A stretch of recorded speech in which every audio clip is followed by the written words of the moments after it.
This is Brian, the compliant. Today we want to tell you his story. You see, he's very obedient.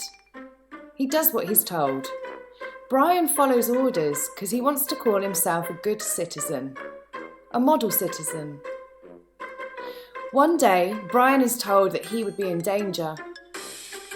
Then he's asked to take this shovel and start digging. After all, it was for his own good. And Brian is very compliant. And because he's also scared, he starts digging.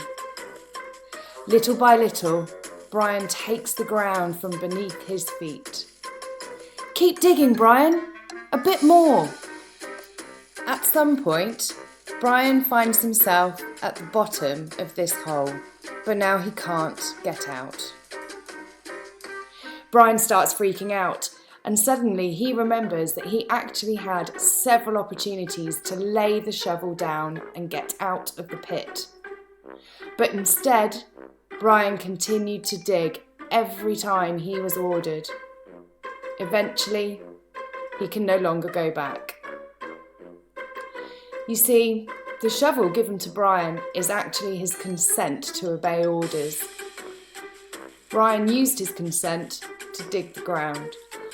The land represents Brian's rights, the law and human society.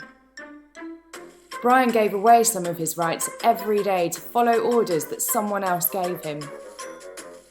Brian never questioned those orders. He never wondered if it was really right to obey.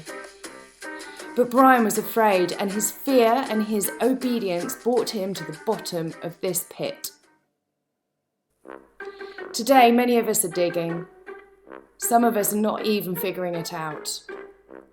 Today, we have to ask ourselves whether we want to end up like Brian, the compliant.